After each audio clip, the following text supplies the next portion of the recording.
Now we find ourselves at a most critical moment in the history of the state of Michigan. One of the greatest challenges facing the voters in Michigan in this upcoming election is the Reproductive Freedom for All initiative that will appear on the ballot as proposal number 3. Keep that in your mind, proposal number 3. It is the most radical abortion legislation in the country. More accurately termed, the Anything Goes Abortion Constitutional Amendment is so devious and presents such a grave concern for the unborn, for pregnant women in need, for children, and for parents. This effort is spearheaded by Planned Parenthood and the Michigan American Civil Liberties Union, the ACLU of Michigan. This is what will happen. You, the voters, will be asked if the state constitution should be amended.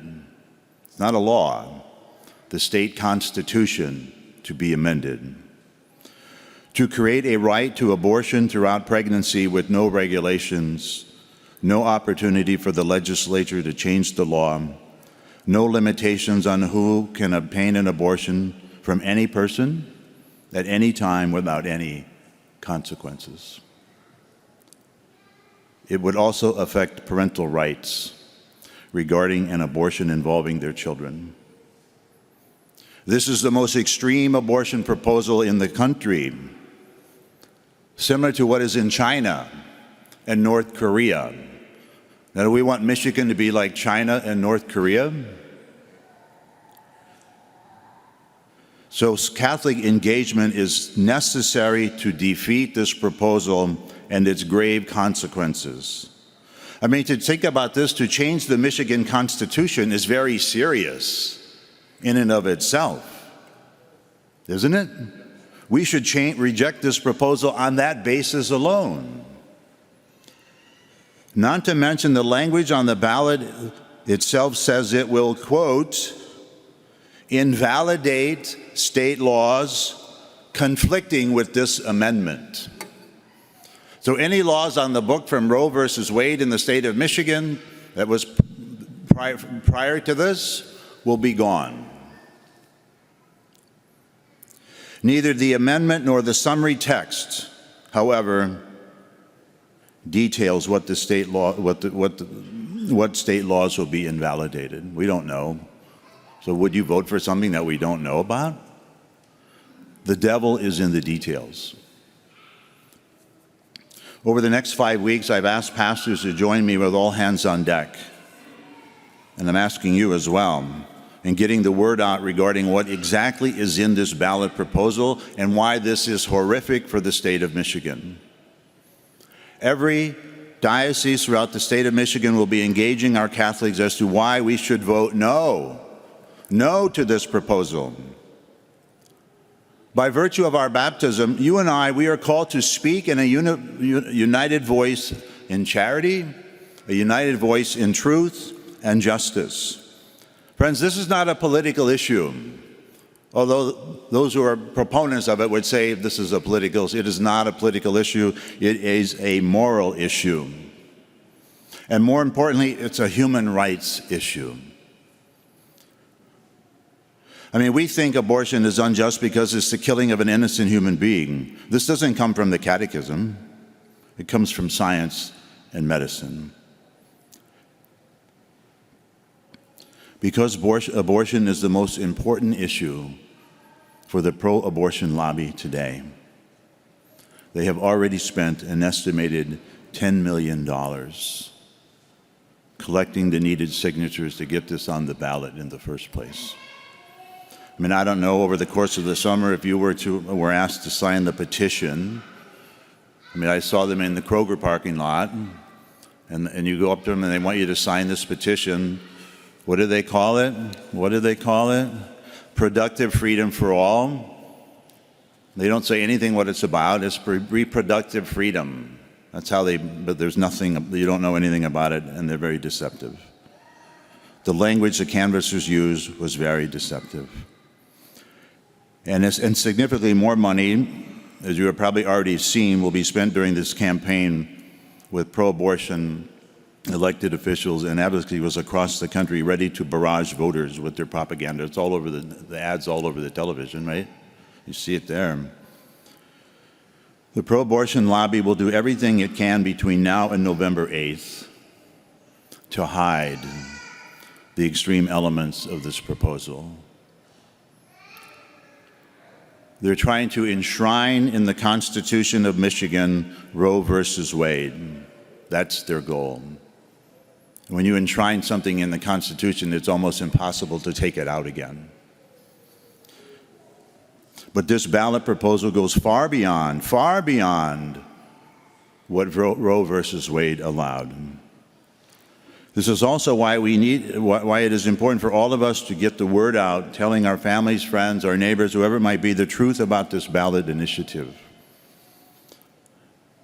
Because I would have to say at this moment in time, most Michiganders don't know about this Reproductive Freedom for All initiative, Proposal 3. But when they do find out about it, how could anyone in good conscience vote for it? How could anyone in good conscience vote for it? So briefly, friends, what does it allow? The devil is in the details. And what you will see on the ballot is something very short. It will contain none of the language that will be enshrined in the Constitution if this is passed. You won't even see that. First of all, it will legalize abortion at any time in pregnancy for any reason, all the way to birth. This is so unreasonable no matter what side of the abortion issue we're on. It's so unreasonable. Taking the life of a child 2 days before it's supposed to be born, is that what we want in this state? It will allow abortions to be performed by anyone, no longer just a doctor, anyone, even those without a medical license. It will allow any person to help teens obtain an abortion or undergo sterilizing transgender procedures without their parents' knowledge or consent. Your rights as parents, if this goes into the Constitution, your rights as parents are being taken away from you. This amendment changes the definition of fetal viability to no longer mean when the baby can survive outside the womb, instead defining viability as when a baby can survive outside the womb without extraordinary medical measures. This means that a prematurely born infant who needs intensive medical treatment could be considered not viable in the eyes of the mother and the healthcare professional, whoever that is. Again, it doesn't have to be a licensed physician under this amendment language. It will protect abortion providers from penalties for killing or injuring a woman during abortion. It will revoke state law that requires abortion facilities to be licensed and inspected. It will require you, the taxpayers, to pay for abortions.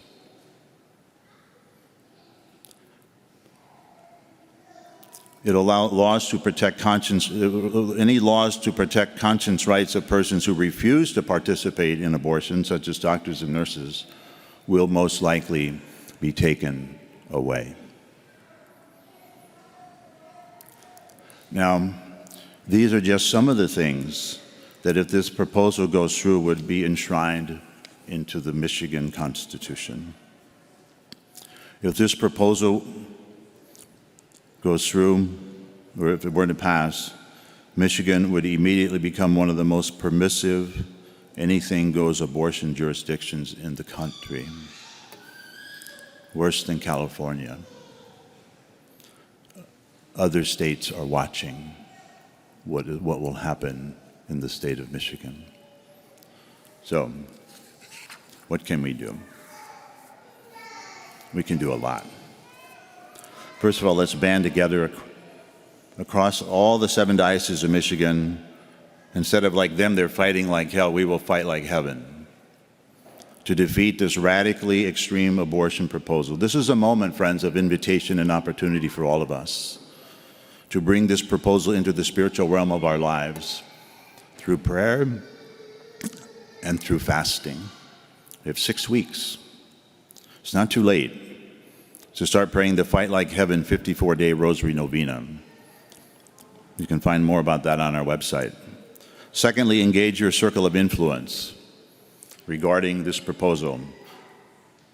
Ask your family members, have you heard of Proposal 3? Do you know what it's about? Oh, it's rights for all. That's what many people will say. Well, they don't know what it's about. And then you can engage them and share with them what this is really about. So engage your circle of influence regarding this proposal. If you haven't already done so, register to vote and then vote no. It's easy.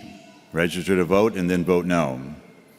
If you want more information about this novena or the Vote No to Proposal 3 campaign, go to our website, the diocesan website, saginaw.org, or go to the Michigan Catholic Conference website, micatholic.org. MCC has co-partnered with the Right to Life of Michigan to defeat this proposal, and they've created this group. It's called Citizens to Support Michigan Women and Children. Their website is supportmiwomenandchildren.org. Go there and become a partner with them.